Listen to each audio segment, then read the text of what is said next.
दिनांक 15 जनवरी 1921। सानिध्य युग प्रधान आचार्य श्री तुलसी।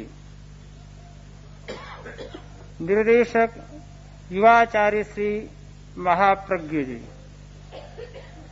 मध्याह्न 3 बजे। विषय व्यक्तित्व का पुनर्निर्माण। प्रवचनकार युवाचार्य श्री महाप्रज्ञ जी। सुने प्रवचन। गुरुदेव, ज्योति की साधना करने वाले साधक का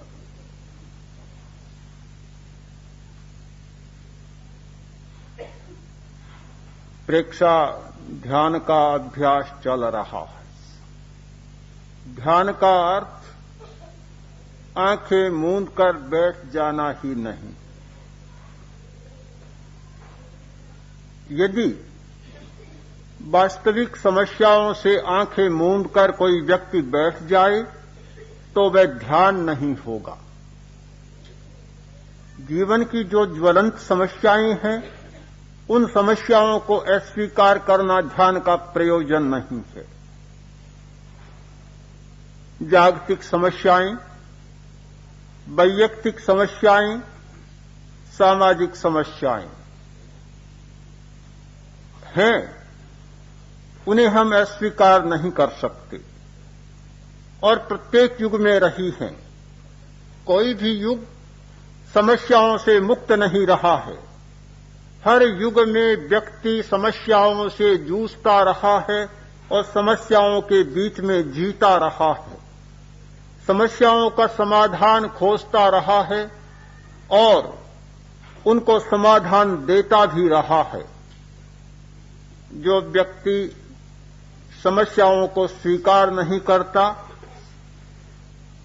उनसे जूझता नहीं, उसका जीवन एक नपुंसक का जीवन होता है, मानवीय जीवन नहीं होता, पुरुषार्थ और पराक्रम का जीवन नहीं होता।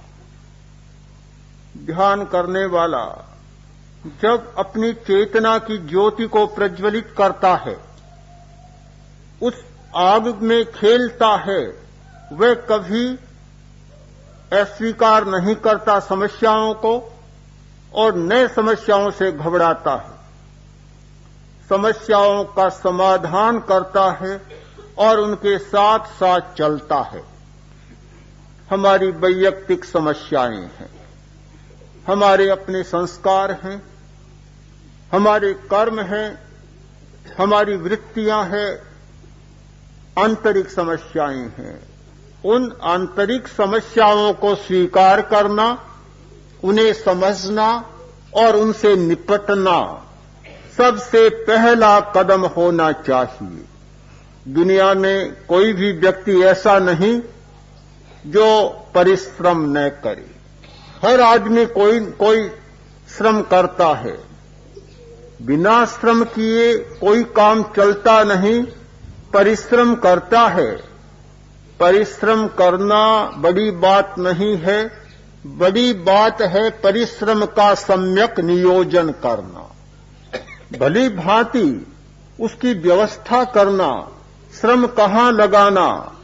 श्रम तो कोई भी करता है। जज के सामने चोर खड़ा, जज ने कहा, तुम बड़े विचित्र आदमी हो, 1 सप्ताह में तुमने 8 चोरियां की है।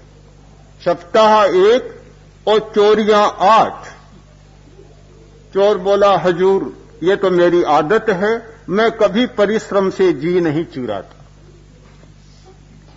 परिश्रम कौन नहीं करता?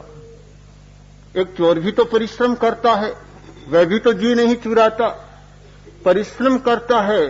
परिश्रम का अपना मूल्य है, किंतु केवल परिश्रम का मूल्य नहीं है। मूल्य है परिश्रम के सम्यक नियोजन का, कि परिश्रम सही दिशा में हो रहा है या नहीं हो रहा है, परिश्रम सही परिणाम दे रहा है या नहीं दे रहा है, उसका मूल्य होता है। परिश्रम का सम्यक नियोजन करना बहुत मूल्यवान बात है। हमारा परिश्रम अपने व्यक्तित्व के पुनर्निर्माण में लगे।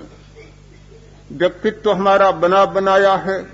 हर व्यक्ति जो जन्म लेता है, सामाजिक संपर्कों में जीता है, उसका एक व्यक्तित्व बन जाता है, एक उसका ढांचा बन जाता है। समाज में जो देखता है, जो सीखता है, उसे वह समझो लेता है, उसका व्यक्तित्व बन जाता है। किंतु ध्यान करने वाला व्यक्ति अपने बने बनाए व्यक्तित्व को सुरक्षित रखना नहीं चाहता, उसका पुनर्निर्माण चाहता है, व्यक्तित्व को एक नया रूप देना चाहता है और एक नए चोखटे में उसे बिठाना चाहता है। वह पुनर्निर्माण, उसकी दिशा है अपनी वृत्तियों का परिष्कार, अपने संस्कारों का शोधन। हमारी वृत्तियां हैं, हमारी संज्ञाएं हैं, उन संज्ञाओं का परिष्कार। आहार संज्ञा, भय, मैथुन, परिग्रह, क्रोध, मान, माया, लोभ, ये वृत्तियां हैं, ये संज्ञाएं हैं। इन संज्ञाओं का परिष्कार करना, ये व्यक्तित्व का पुनर्निर्माण है। हमारा शरीर एक विचित्र है, बहुत विचित्र है हमारा शरीर। हम अपने शरीर को जानते नहीं हैं, अपने शरीर के बारे में हमें जानकारी नहीं है। हम हाथ पांव को जानते हैं, आंख और कान को जानते हैं, कंधों को जानते हैं, पेट और फुफ्फुस को जानते हैं। एक डॉक्टर और गहराई से जानता है, पर शरीर को पूरा कौन जानता है? डॉक्टर भी नहीं जानता। डॉक्टर जानते हैं, वे शरीर के फंक्शन को जानते हैं, शरीर का हर अवयव का फंक्शन क्या है उसको जानता है, शरीर संरचना को जानता है। किंतु जो जानना है व्यक्तित्व के पुनर्निर्माण के लिए, उसे डॉक्टर भी नहीं जानता, शरीर शास्त्री भी नहीं जानता, सामान्य आदमी भी नहीं जानता। उसे कोई जान सकता है तो धार्मिक व्यक्ति, आध्यात्मिक व्यक्ति ही जान सकता है। उसे जानना है वृत्तियों को, वृत्तियों की खोज करनी है कि वृत्तियां कहां से आ रही है और वृत्तियों से क्या हो रहा है। हमारे जीवन के नाना प्रकार के व्यवहार हैं। आदमी हंसता है, रोता है, गुस्सा करता है और प्रेम करता है, घृणा करता है और ईर्ष्या करता है, सम्मान करता है और तिरस्कार करता है। नाना विरोधी वृत्तियां हमारे जीवन में विद्यमान है। क्यों, कहां से आती है? वृत्तियों की खोज सत्य की खोज है। वृत्तियों की खोज एक व्यक्तित्व को बदलने की महानतम खोज है। संत जा रहा था, बच्चा मिला, हाथ में था दिया। संत ने देखा और पूछा, दिया किसने जलाया? बच्चे ने कहा, मैंने जलाया। प्रकाश कहां से आया? बच्चे ने उत्तर नहीं दिया, फूंकार की, दिया बुझ गया। बोला, अब तुम बताओ प्रकाश कहां गया? प्रकाश कहां से आया? बताओ प्रकाश कहां गया? संत ने कहा, तुम मेरे गुरु हो। क्रोध किया, क्रोध कहां से आया? कहीं से तो आता है। मन में लालच का भाव जागा, वासना का विचार जागा, कहां से आया? खोज करनी होगी, कहां से आया? इस खोज की प्रक्रिया थी हमारा धर्म ध्यान। अपाय विचय, विपाक विचय, विचय, अपाय की खोज करो, विपाक की खोज करो, संस्थान की खोज करो। ये सारी धर्म ध्यान खोज की प्रक्रिया है। धर्म ध्यान केवल तत्वज्ञान नहीं है, वह ध्यान की एक गहरी प्रक्रिया है और उसके द्वारा ये सारे रहस्य खोजे जाते हैं। वृत्तियों की खोज एक बहुत बड़ा सूत्र है हमारे सामने। हमारे शरीर में कुछ चैतन्य केंद्र हैं। वैसे तो पूरे शरीर में चैतन्य व्याप्त है, शरीर का कण कण चैतन्य से भरा हुआ है। हमारे पूरे शरीर में प्राण शक्ति है और चेतना की शक्ति है। कहीं भी प्राण शक्ति कम हो जाती है, लकवा मार जाता है। लकवे का मतलब पक्षाघात का अर्थ होता है कि प्राण शक्ति वहां से चली गई। प्राण शक्ति चली जाती है, चेतना चली जाती है, चेतना वहां से शून्य हो जाती है। हमारा शरीर इसलिए सक्रिय है कि उसमें प्राण शक्ति का प्रवाह है और उसमें चेतना का प्रवाह है। ये दोनों प्रवाह है तब तक हमारा जीवन चलता है, और जब ये प्रवाह समाप्त हो जाते हैं तो ये जीवन की सरिता भी सूख जाती है। समूचे शरीर में चेतना है, पर चेतना का कोई केंद्र भी है। हमारे शरीर में कुछ ऐसे केंद्र हैं जो बहुत महत्वपूर्ण है और जहां सारी वृत्तियां प्रकट होती हैं, जागती हैं। वे केंद्र एक दो नहीं, सैकड़ों सैकड़ों सैकड़ों केंद्र। हठ योग के आचार्यों ने 6 चक्र माने। चक्र का मतलब चेतना का विशेष केंद्र, शक्ति का विशेष केंद्र। कुछ आचार्यों ने और ज्यादा माने। आयुर्वेद के आचार्यों ने हमारे शरीर में 150 मर्म स्थान माने, चेतना के केंद्र माने। और आज की नहीं पुरानी पद्धति है, पर आज वह विकसित हो गई है। एक्यूपंक्चर और एक्यूप्रेशर की पद्धति में हमारे शरीर में 700 से ज्यादा चेतना के केंद्र खोज लिए। 700 से ज्यादा बहुत चेतना के केंद्र खोजे हैं। हमारा पूरा शरीर चेतना के केंद्रों से भरा पड़ा है। जिस शरीर को हमने समझ रखा है मलमूत्र का भंडार, अशुचि, अपवित्र, नश्वर और खराब खराब बातें सुनी है, पर वह परम धाम है हमारा शरीर। और उसमें चेतना के इतने बड़े महान मंदिर हैं कि जिनकी उपासना और पूजा अगर आदमी करने लगे तो उसके व्यक्तित्व का सचमुच पुनर्निर्माण हो जाए।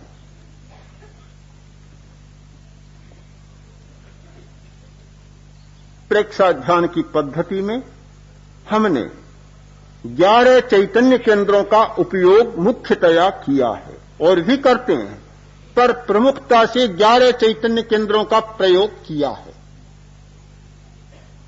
कान उसमें नहीं लिया, पर कान भी बड़ा महत्वपूर्ण चैतन्य केंद्र है।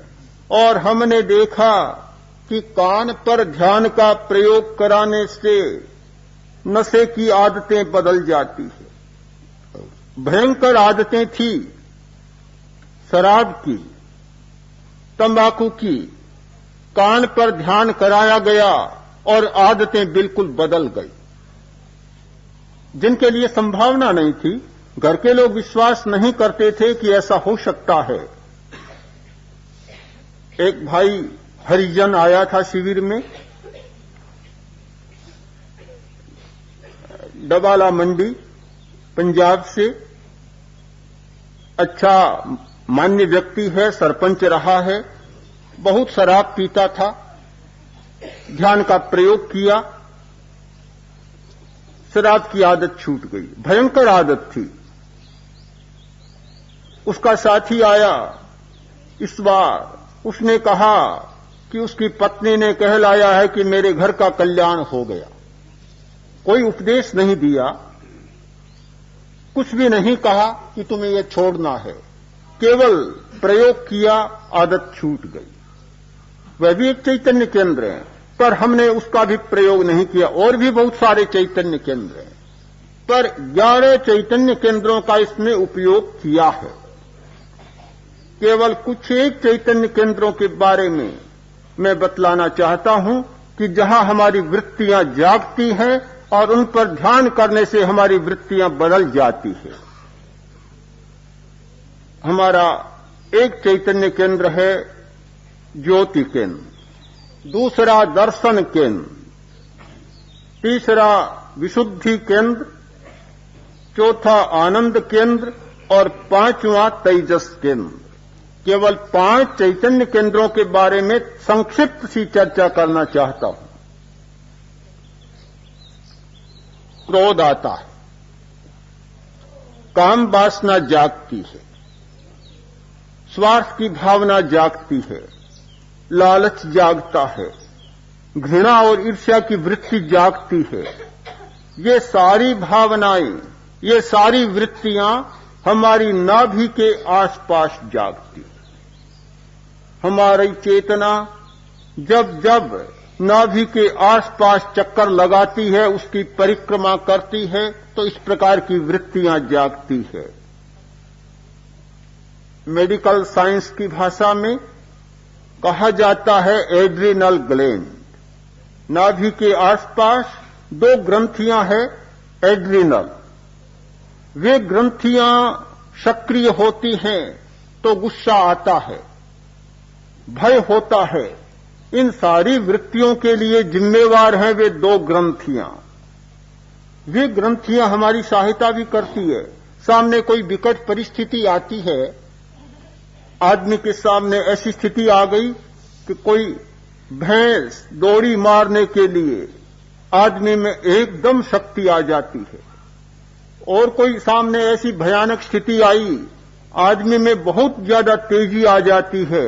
इसलिए आती है कि एड्रिनल ग्लैंड जितना एड्रिनेलिन छोड़ता है, उसका स्राव जितना तेज होता है, उतनी ही ताकत आदमी में आ जाती है। जब जब क्रोध जागता है, एड्रिनल ग्रंथि सक्रिय हो जाती है, उपवृक्क ग्रंथि सक्रिय हो जाती है, और उपवृक्क ग्रंथि की सक्रियता ही वे सारे काम कराती है। तो हमारी बहुत सारी वृत्तियां, जितने कसाय हैं, उन कसायों को प्रकट होने के लिए जिम्मेवार है ये उपवृक्क ग्रंथि। इस बात को ठीक से समझें कि स्रोत है भीतर में और प्रकट होने के स्थान है हमारे स्थूल शरीर में। एक सूक्ष्म शरीर, तेजस शरीर, और एक सूक्ष्मतम शरीर, कर्म शरीर, और ये हमारा स्थूल शरीर, औदारिक शरीर। इन 3 शरीरों की एक श्रृंखला जुड़ी हुई है। कर्म शरीर में वे सारे संस्कार होते हैं। वे संस्कार तेजस शरीर में आते हैं। लेस्या के माध्यम से वे फिर प्रकट होते हैं हमारे स्थूल शरीर में। भीतर से प्रवाह चला सूक्ष्मतम शरीर का, और वह सूक्ष्म शरीर में, तेजस शरीर में आया, विद्युत शरीर में आया, और विद्युत शरीर के साथ जुड़कर वह फिर आगे सरका और उसका प्रवाह आया इस शरीर में। इस शरीर में प्रकट होने के लिए कोई स्थान चाहिए। उन सारी वृत्तियों को, मोहनीय कर्म की जितनी प्रकृतियां हैं, उन प्रकृतियों को, बहुत सारी प्रकृतियों को, कसाय की प्रकृतियों को प्रकट होने का स्थान है नाभि के आसपास,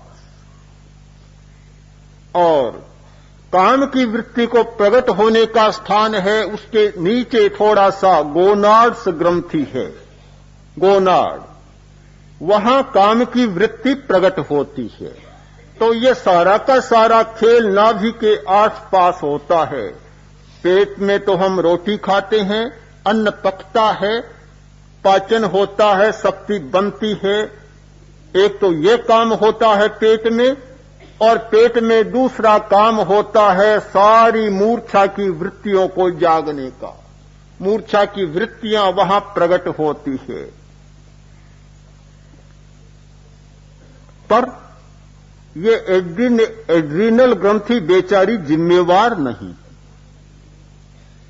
वह तो काम करती है, पर काम कराने वाला तो कोई दूसरा ही तंत्र है। उसके पास एक स्राव आता है, स्राव, शरीर शास्त्र की भाषा में स्राव, हार्मोन्स का स्राव, सिक्रेशन ऑफ हार्मोन्स होता है शरीर शास्त्र की भाषा में, और कर्म शास्त्र की भाषा में कह सकते हैं कर्म का विपाक, कर्म का रसायन, यानी अनुभाव बंध। अनुभाव बंध जो कर्म का विपाक होता है वह स्राव आता है, उसके लिए जिम्मेवार है हमारा मस्तिष्क का अगला हिस्सा, शांति केंद्र, जिसे शरीर शास्त्र की भाषा में हाइपोथैलेमस कहा जाता है। वह हिस्सा है जिम्मेवार, वह सारा नियंत्रण करता है। वहां से हमारी जो एक ग्रंथि है पीनियल, जिसे ज्योति केंद्र कहते हैं, पीनियल ग्रंथि, वह ग्रंथि सारा नियंत्रण करती है स्रावों का। छोटा बच्चा होता है, उसमें कोई विकार नहीं होता, कोई वासना नहीं होती। 5 वर्ष का, 7 वर्ष का, 8 वर्ष का, 10 वर्ष का बच्चा, इसका कारण है कि उसकी ये ग्रंथि, अंतर्दृष्टि की ग्रंथि, तृतीय नेत्र उस बच्चे का जागृत होता है। और जब तक ये ग्रंथि जागृत होती है तब तक यौन हार्मोन्स का स्राव नीचे नहीं हो सकता, काम वासना पैदा करने वाले रसों का नीचे क्षरण नहीं हो सकता। यह ग्रंथि उसका नियंत्रण करती है, और जब यह ग्रंथि निष्क्रिय हो जाती है तब काम के रसों का स्राव नीचे होना शुरू होता है। बच्चा होता है, उसकी अंतर्दृष्टि जागरूक होती है, जागृत होती है। इसीलिए हम कहते हैं छोटा बच्चा कोई बात कहता है, लोग ध्यान देते हैं कि बच्चे की बात है, ध्यान देना होगा, बच्चे की बात है। बड़ा हो गया, बात समाप्त हो जाती है, कारण यह ग्रंथि उसकी निष्क्रिय हो जाती है। 10-12 वर्ष की अवस्था आती है और यह ग्रंथि निष्क्रिय होने लग जाती है। इसीलिए यदि छोटे बच्चे को प्रारंभ से ज्योति केंद्र के ध्यान का अभ्यास करा दिया जाए तो उसका एक अलग प्रकार का व्यक्तित्व होगा। सारा नियंत्रण इनके हाथ में है, पीनियल के हाथ में, और पीनियल का फिर काम करती है पिट्यूटरी, दर्शन केंद्र, यह नियंत्रण करती है। ये नियंत्रण करने वाली 2 ग्रंथियां हैं। तो ये ग्रंथियां जब वे काम के स्राव नीचे भेजती हैं, क्रोध के स्राव नीचे भेजती हैं, उत्तेजना और लालच के स्राव नीचे भेजती हैं, तो बेचारी एड्रिनल को वह काम करना पड़ता है। नौकर है, कर्मचारी है, पर हमेशा दुनिया में यह रहा है मालिक नहीं पीटा जाता, नौकर पीटा जाता है। और कभी कभी तो ऐसा होता है कि मालिक नहीं, मालिक की गाय भैंसें भी पीट ली जाती है। मालिक के साथ कोई बस नहीं चलता तो उसकी गाय को भी पीटा जाता है, भैंस को भी पीटा जाता है, और बैर सारा उन पर ही निकाला जाता है। तो एड्रिनल का अपने आप में कोई दोष नहीं, सारा नियंत्रण यहां से हो रहा है। हम ध्यान दें, साधना करने वाले लोग, ध्यान करने वाले कि तेजस केंद्र पर ध्यान करना है, तेजस केंद्र को सक्रिय करना है, जागृत करना है, उसे जगाना है। पर इस बात से सावधान रहें, कोरा तेजस केंद्र पर ध्यान नहीं करना है, अन्यथा बहुत खतरा बढ़ जाएगा। केवल तेजस केंद्र पर नाभि पर घंटा भर ध्यान कर लिया तो बहुत खतरा बढ़ जाएगा। वासना इतनी उत्तेजित हो सकती है, क्रोध इतना उत्तेजित हो सकता है कि संभालना मुश्किल हो जाएगा। एक भाई मेरे पास आया, आकर बोला मेरी वृत्तियां बहुत अच्छी थी, वासना भी मुझे इतनी नहीं सताती थी, किंतु मैंने ध्यान शुरू किया, उल्टा काम हो गया, वासना भयंकर सताने लग गई। जीवन में जो कल्पना नहीं की मैंने, उस प्रकार की वृत्तियां मेरी जाग गई, गुस्सा बहुत बढ़ गया, चला था, नहाने के लिए और कीचड़ से और भर गया। क्या करूं? मैंने पूछा ध्यान कहां करते हो? कि नाभि पर करता हूं। किसने बताया? कि पुस्तक में पढ़ा था कि नाभि पर ध्यान करना बहुत अच्छा होता है। ने कहा तुमने अन्याय किया ये तो पढ़कर। नाभि पर ध्यान करना अच्छा तो है, आवश्यक भी है। प्राण शक्ति को जगाने के लिए तेजस केंद्र का साधना बहुत जरूरी भी है, किंतु कोरा तेजस केंद्र पर ध्यान किया जाए और विशुद्धि केंद्र का पालन न किया जाए तो वह दवा जिसका अनुपालन ठीक न हो, पथ्य ठीक न हो, तो वह दवा और खतरनाक बन जाती है।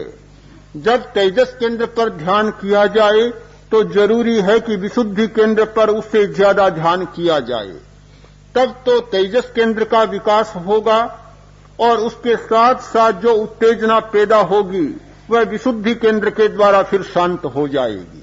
और कोरा ध्यान किया गया इसका मतलब है कि सांप को सीधा ही छेड़ लिया हमने, सिंह को सीधा पकड़ने का प्रयत्न किया।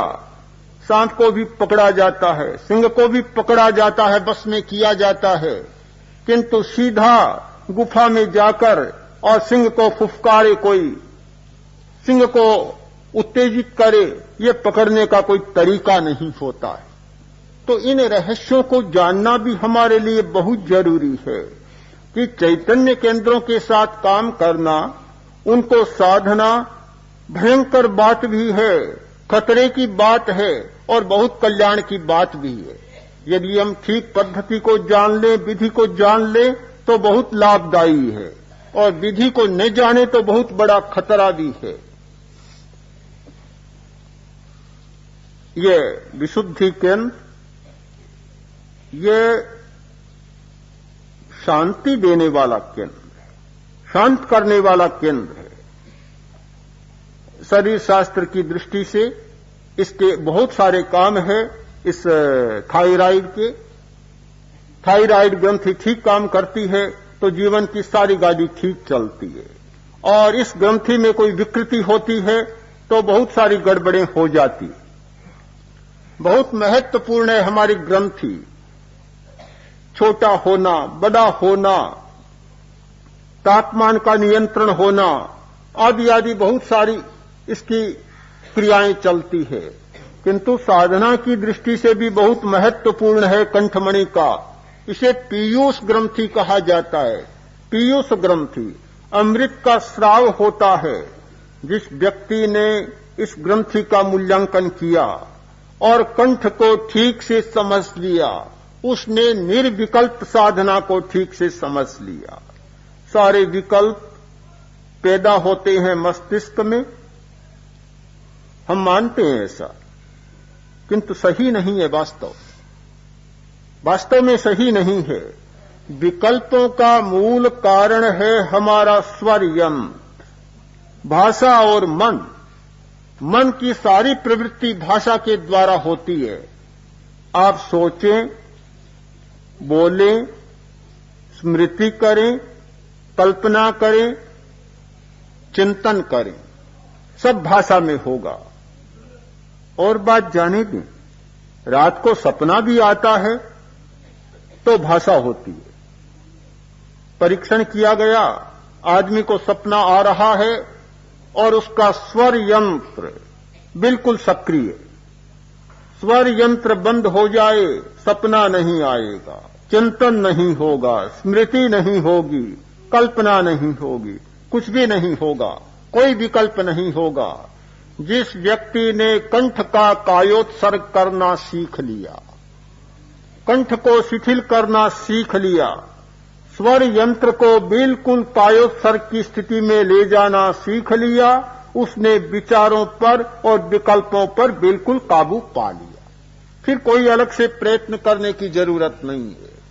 निर्विकल्प होने का सबसे सुंदर और सबसे सरल उपाय है कंठ का कायोत्सर्ग।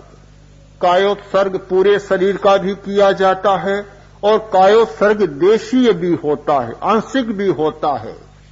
एक अंगुली का कायोत्सर्ग, एक नख का कायोत्सर्ग, आपने सुना है व्यायाम मर्दन।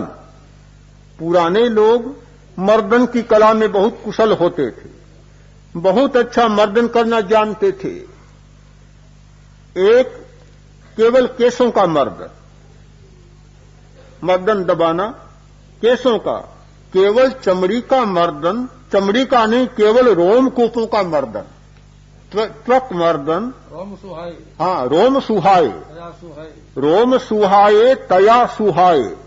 आगम की वाणी है, रोम सुहाए तया सुहाए, यानी त्वचा को सुख देने वाला मर्दन। वह मर्दन जिसमें केवल चमड़ी को सुख मिलता है, वह मर्दन जिसमें केवल रोमकूपों को सुख मिलता है। अच्छी सुहाए, वह मर्दन जिसमें और कुछ नहीं, केवल हड्डियों का मर्दन होता है। और वह मर्दन मांस सुहाए, जिसमें केवल मांसपेशियों का मर्दन होता है। जैसे मर्दन शरीर के हर हिस्से का होता है, वैसे ही कायोत्सर्ग भी शरीर के हर हिस्से का होता है। रोमकूपों का कायोत्सर्ग, चमड़ी का कायोत्सर्ग, अस्थियों का कायोत्सर्ग, मांस का कायोत्सर्ग, शरीर की हर कोशिका का कायोत्सर्ग। जिस व्यक्ति ने कायोत्सर्ग की साधना कर ली, उसने साधना का सारा द्वार खोल दिया। कायोत्सर्ग कोई सामान्य प्रक्रिया नहीं है। हमने मुनि जीवन स्वीकार करने के साथ साथ कायोत्सर्ग का संकल्प लिया। कितनी बार कायोत्सर्ग करते हैं, बार बार करेमिक औषधम, कायोत्सर्ग करते हैं, किंतु कितना रहस्य है कायोत्सर्ग का। शरीर को छोड़ देना, बिल्कुल छोड़ देना और शून्य अवस्था में चले जाना, सब महत्वपूर्ण है कायोत्सर्ग। किंतु साधना की दृष्टि से इतना सा कंठ का कायोत्सर्ग, स्वर यंत्र का कायोत्सर्ग हमारे लिए बहुत मूल्यवान और बहुत कीमती है। जब ये कायोत्सर्ग होता है तो विशुद्धि केंद्र अपने आप उसके साथ साध लिया जाता है। नियंत्रण करने वाली पीनियल, ज्योति केंद्र और उसका सहायक नियंत्रक दर्शन केंद्र पिट्यूटरी, और उसमें और बहुत कुछ जोड़ने वाला है हमारा ये विशुद्धि केंद्र, एक आनंद केंद्र, अंतर्भावों को उद्घाटित करने वाला। लेस्या के परिणाम जब जब सामने आते हैं, हमने दर्शन केंद्र को तेजोलेस्या माना है। ये तेजोलेस्या का स्थान है। तेजोलेस्या के विचार यहां आते हैं। शुक्ललेस्या का प्रारंभ ज्योति केंद्र से होता है और ज्ञान केंद्र तक चला जाता है। आनंद केंद्र में लेस्या के द्वार सबसे पहले खुलते हैं। एक प्रश्न रहा अध्यात्म के साधकों के सामने, आत्मा, सूक्ष्म शरीर और स्थूल शरीर, उनका संगम बिंदु कौन सा है? संगम कहां होता है? कहीं तो संगम होना चाहिए कि जहां वे परस्पर मिलते हैं। तो 2-3 स्थान खोजे गए संगम बिंदु के। एक संगम बिंदु है ज्ञान केंद्र, यहां आत्मा और शरीर का मिलन होता है। एक संगम बिंदु है दर्शन केंद्र, और तीसरा संगम बिंदु है आनंद केंद्र। यहां आत्मा और शरीर का मिलन होता है। आचार्य अकलंक ने, दिगंबर परंपरा के बहुत बड़े महान आचार्य हुए हैं, उन्होंने एक बात लिखी कि साधक को ध्यान हृदय से ही शुरू करना चाहिए। आनंद केंद्र के ऊपर ही ध्यान करना चाहिए, नीचे ध्यान नहीं करना चाहिए। ध्यान के बारे में दो धाराएं रही है। कुछ आचार्यों का मत रहा कि प्रत्येक चैतन्य केंद्र पर ध्यान करना चाहिए, और कुछ आचार्यों का मत रहा कि नीचे के चैतन्य केंद्रों पर ध्यान नहीं करना चाहिए, ध्यान का प्रारंभ यहां से आनंद केंद्र से ही होना चाहिए, क्योंकि नीचे के केंद्रों पर ध्यान करना बड़ा खतरनाक होता है। यद्यपि शक्ति केंद्र शक्ति की साधना के लिए बहुत जरूरी है, किंतु शक्ति केंद्र बहुत खतरनाक भी है।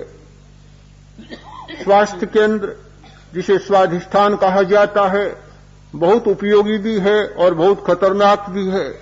तो नीचे के केंद्रों में खतरा भी बहुत है, इसलिए उनका मत रहा तो ऊपर से शुरू करना चाहिए, और जब ऊपर से ध्यान होगा तो नीचे के केंद्र तो अपने आप समाप्त हो जाएंगे। जब ऊपर से कुछ नहीं आएगा तो नीचे वाले क्या करेंगे? नीचे वाले का तो कोई काम नहीं है, वे तो बेचारे कर्मचारी हैं। ऊपर से कुछ मिलेगा नहीं तो नीचे वाले कुछ भी नहीं करेंगे, अपने आप शांत हो जाएंगे। जब ऊपर से आता है तब नीचे वाले सक्रिय होते हैं और उनका नाम बदनाम होता है। विद्यार्थी का नाम था मूर्खदास, नाम है रख दिया किसी ने। निरीक्षक आया और नाम पूछा, बच्चे तुम्हारा नाम क्या है? बोला मेरा नाम है मूर्खदास। बोला भी नाम तो तुमने बहुत अच्छा रखा, बहुत बढ़िया नाम रखा। विद्यार्थी तपाक से बोला इतना बढ़िया लगा तो आप रख ले, मैं कोई दूसरा रख लूंगा।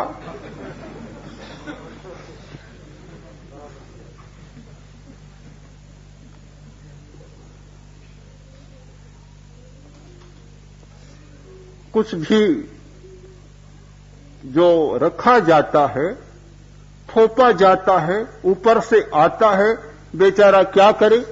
रखने वाले मूर्खदास रख दिया तो भी हो गया, कोई विद्वान दास रखते तो विद्वान दास, अकलदास भी हो जाता। जैसा रखते वैसा हो जाता, उसका वे क्या करे? तो ये बेचारे नीचे की क्या करें? इनको तो जैसा रख दिया जाता है, जैसा थोप दिया जाता है, वैसा काम करना पड़ता है। इनकी कोई अपनी स्वतंत्रता नहीं और इनका अपना कोई स्वतंत्र दायित्व नहीं। स्वतंत्र दायित्व शुरू होता है हमारा हृदय केंद्र से, आनंद केंद्र से। यहां से वास्तव में एक ऊर्ध्व गमन की प्रक्रिया शुरू होती है और यहां से हमारा नियंत्रण केंद्र शुरू होता है। हमने एक चार्ट देखा शरीर शास्त्र का, आधुनिक शरीर शास्त्रियों का, बहुत महत्वपूर्ण है, अभी आया नहीं यहां। उस मनुष्य का पूरा शरीर दिया है और उसमें पूरी व्यवस्था की है, एक फैक्ट्री की, एक बड़े कारखाने की। तो यहां से शुरू होता है, यहां जो आता है यह ललाट का भाग, ज्योति केंद्र का भाग। तो इसके बीच में एक ऑफिस रखा है, यह मैनेजर का ऑफिस है, जो सारा मैनेजमेंट यहां से होता है। मैनेजर यहां बैठा है। अब नीचे जाता है तो सारे के सारे वे ऑफिस के विभाग आते चले जाते हैं। तो ये मैनेजर का, मैनेजमेंट का सारा है, ये यहां से लेकर हृदय तक है। और नीचे तो सारा का सारा मजदूरों का विभाग है। ये तो सारे मजदूर है, पेट मजदूर, सारी मजदूरी करता है और कुछ भी नहीं करता। तो इसलिए कुछ आचार्यों का मत रहा कि ध्यान वहीं से किया जाए जहां से सारी व्यवस्था का संचालन होता है, तो ऊपर से किया जाए।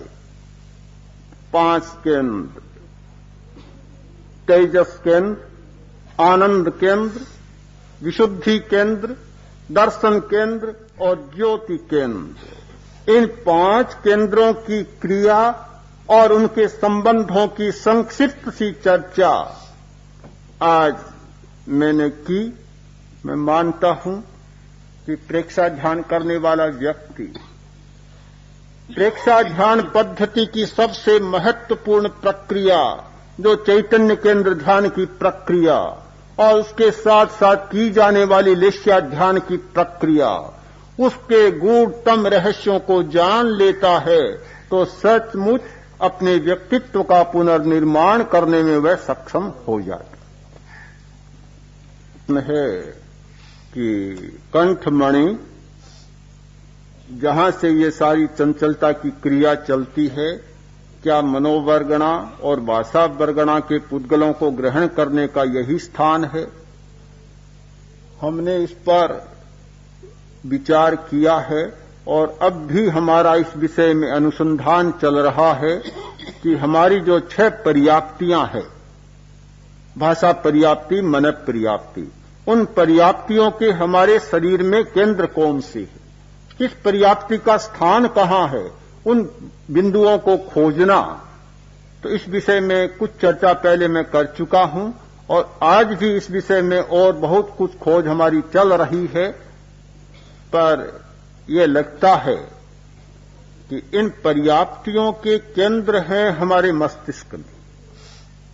मस्तिष्क में इन सब के नियामक केंद्र हैं और इनके पर्याप्ति के सहायक केंद्र जो अभिव्यक्ति के केंद्र हैं, तो वह स्वर यंत्र भाषा पर्याप्ति का सहायक केंद्र है, यह माना जा सकता है। प्रश्न है कि ज्योति केंद्र को साधने की कौन सी सरल विधि? सरल विधि सबसे पहली यही है कि ज्योति केंद्र पर ध्यान केंद्रित करना। पहला है कि ज्योति केंद्र पर ध्यान टिकाना और चित्त को वहां जमाना। फिर श्वास संयम के साथ यानी कुंभक के साथ ज्योति केंद्र पर ध्यान करना। फिर रंगों के साथ ध्यान करना। ये ज्योति केंद्र को सक्रिय बनाने की सरल प्रक्रियाएं। प्रश्न है कि अन्य केंद्रों पर ध्यान करने पर श्राव नहीं होता और यह विशुद्धि केंद्र पर ध्यान करने से श्राव होता है। यह अलग अलग बात है व्यक्तियों की। किसी व्यक्ति को किसी केंद्र पर पता लगता है, किसी को किसी पर लगता है। यह नहीं कि सब व्यक्ति के सारे केंद्र सक्रिय होते हैं। किसी व्यक्ति का विशुद्धि केंद्र सक्रिय होता है और निष्क्रिय होते हैं। किसी का दर्शन केंद्र सक्रिय होता है, किसी का आनंद केंद्र सक्रिय होता है। तो जिस व्यक्ति का जो केंद्र सक्रिय होता है उसे सबसे पहले पता लग जाता है कि यहां श्राव हो रहा है।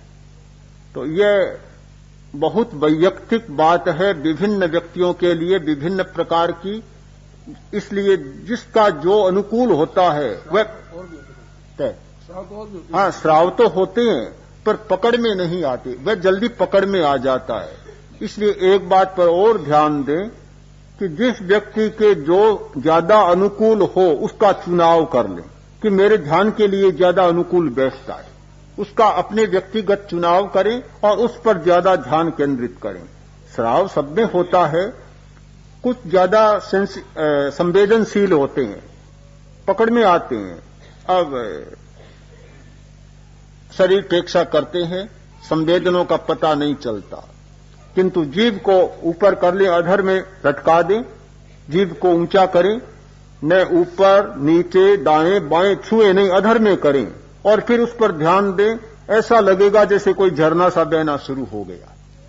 तो कुछ अवयव हमारे बहुत ज्यादा संवेदनशील होते हैं, वे जल्दी पकड़ में भी आ जाते हैं। कि बच्चे की पीनियल ग्लैंड सक्रिय होती है और फिर निष्क्रिय क्यों हो जाती है? उसे तो और सक्रिय हो जाना चाहिए। वह निष्क्रिय नहीं होती तो ये दुनिया चलती नहीं। किसी में कामवृत्ति जागती ही नहीं, पीढ़ियां चलती ही नहीं। वह निष्क्रिय होती है तभी तो संसार चल रहा है। तो जिनको चेतना का ऊर्ध्वारोहण करना है उन्हें सक्रिय करने का मतलब है, उन्हें जगाना है, उसे सक्रिय रखना है। जिनका यह उद्देश्य नहीं है उनको तो निष्क्रिय करना ही है। प्रश्न है कि पीनियल ग्लैंड पहले सक्रिय होती है और उसके जो यौन हार्मोन्स नीचे नहीं जाते क्या मनोविज्ञान इसे स्वीकार करता है? अभी तो मैंने ये जो कहा, ये शरीर शास्त्र की मनोवैज्ञानिक भाषा में ही कहा था। स्वीकार करता है, उसी का अभी निरूपण किया। अब आचार्य प्रवर का मंगल आशीर्वचन। आज व्यक्तित्व के विकास की चर्चा चली। व्यक्तित्व का विकास बहुत ही अपेक्षित और आवश्यक होता है। दो प्रकार से व्यक्तित्व का विकास होता है, एक तो बाह्य, एक अंतरंग। बाह्य व्यक्तित्व का विकास जो है उसके साधन तो दूसरे हैं। अच्छी वेशभूषा से बाह्य व्यक्तित्व का विकास हो सकता है। अच्छी ड्रेस पहन के कोई आया, तत्काल सबका ध्यान हो जाएगा। अच्छे आहार से, अच्छे पानी से, अच्छे रहन सहन से, अच्छी वाणी से, अच्छी भाषा से, बाह्य शिक्षा से, वक्तृत्व से, इन सब से भी बाह्य व्यक्तित्व का विकास हो सकता है। बाह्य व्यक्तित्व का विकास भी एकदम निकम्मा नहीं है, काम का जरूर है। अंतरंग व्यक्तित्व को कौन देखेगा? सबसे पहला असर तो बाह्य व्यक्तित्व का ही होगा। किंतु हम लोगों को जो साधना में रहते हैं, साधना ही हमारा लक्ष्य है, उन लोगों को बाह्य व्यक्तित्व के लिए बहुत श्रम करने की अपेक्षा नहीं है। व्यक्तित्व को बिगाड़ना नहीं है, किंतु उसमें जरा खपना जरूरी नहीं है। हमारा काम होना चाहिए अंतरंग व्यक्तित्व का विकास। अंतरंग व्यक्तित्व के विकास के लिए ये सब अभ्यास चल रहे हैं हमारे। हाँ, बासत छन्ने जाए थे। अग्नि अंदर है, ऊपर भस्म से छादित रहती है। इस तरह से आप देखिए, साधकों का कुछ ऐसे साधक है जिनका बाह्य कोई व्यक्तित्व नहीं है, उनको देखने से कोई आकर्षण नहीं है, मतलब बिल्कुल एक उड़े उड़े से रहते हैं, किंतु भीतर में इतना व्यक्तित्व। उनका स्पर्श करो, स्पर्श करने से आपकी चेतना जागृत हो जाएगी।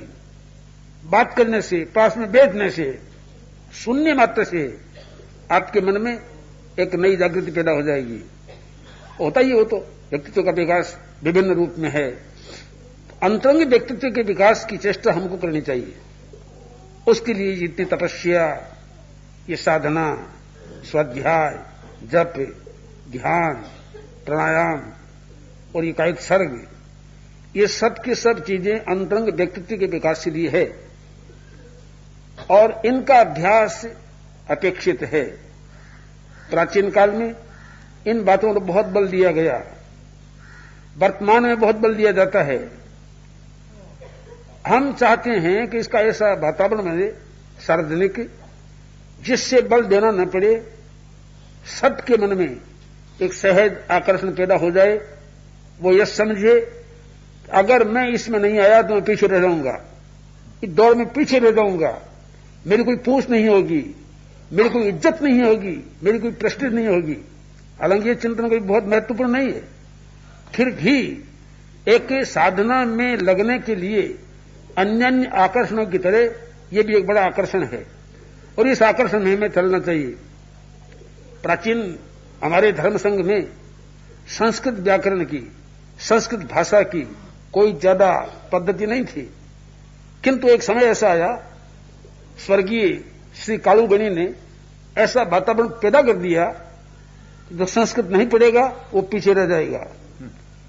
तो उससे साधुओं में स्पर्धा जागी, अहम प्रथम गया, अहम पूर्व गया, साधु इसमें आगे बढ़ने लगे।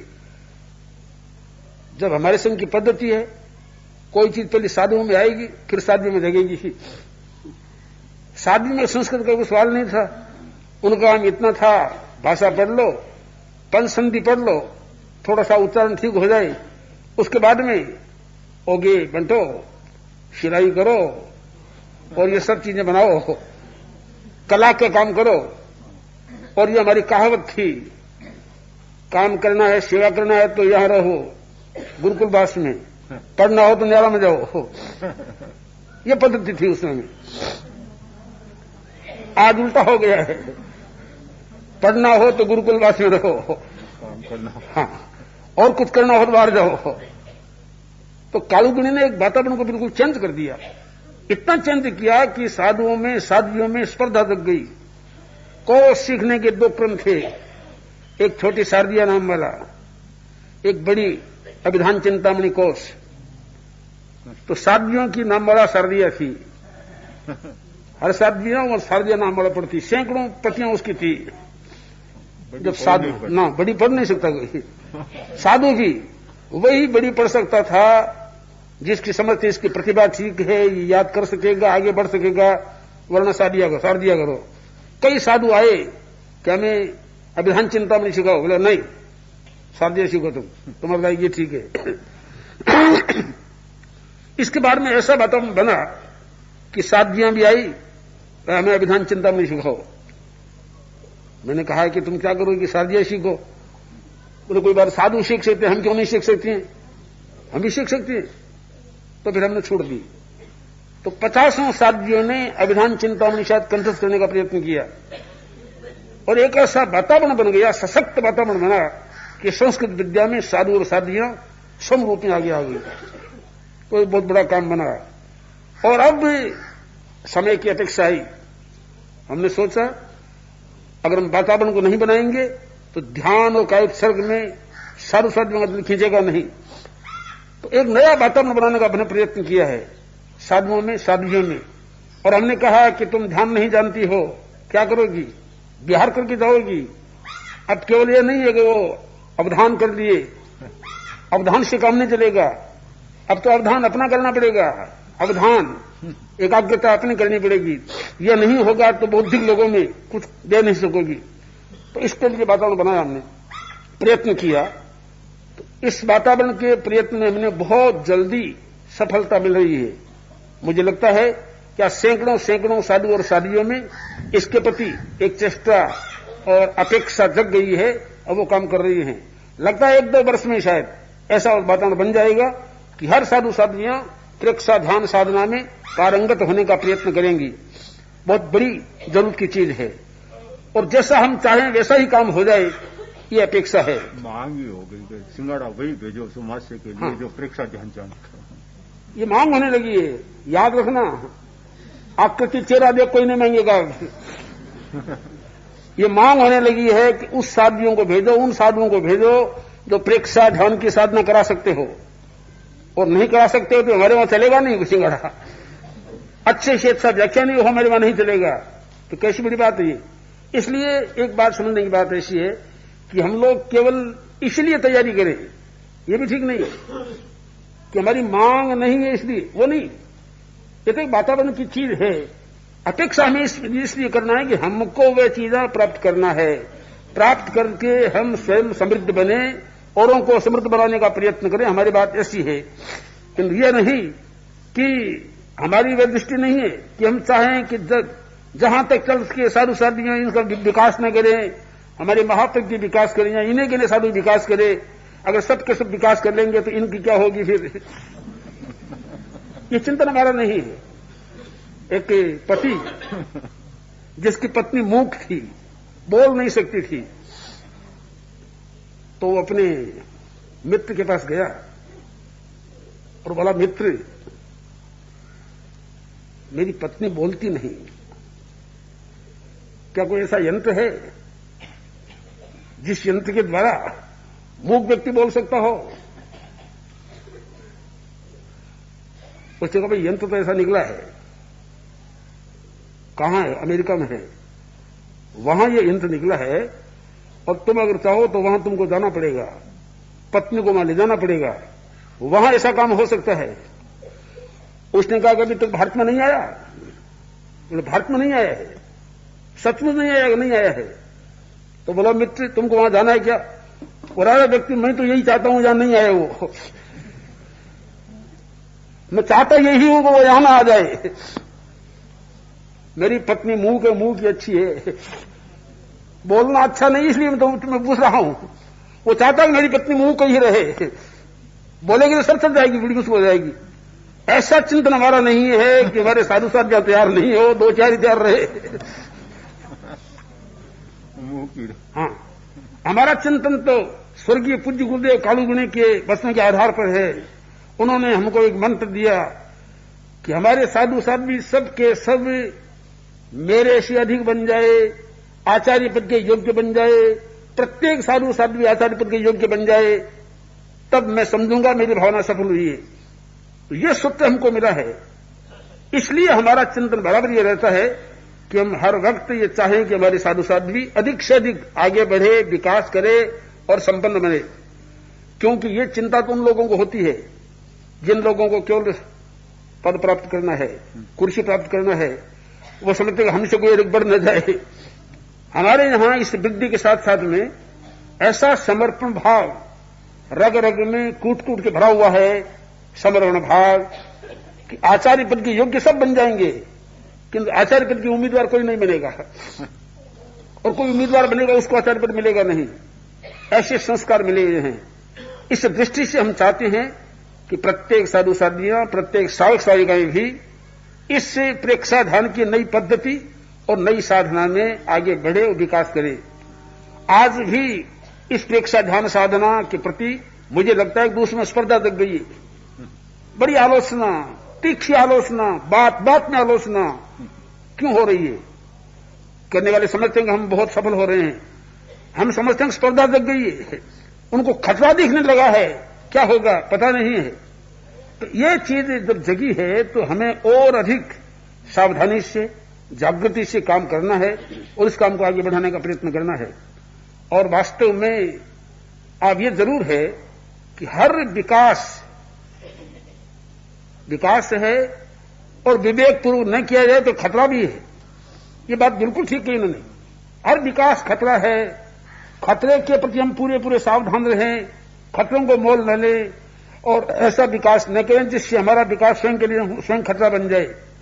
वो बात फिर मुझे याद आ गई। एक व्यक्ति, यूनान का एक था व्यक्ति जिसका नाम था मीडास।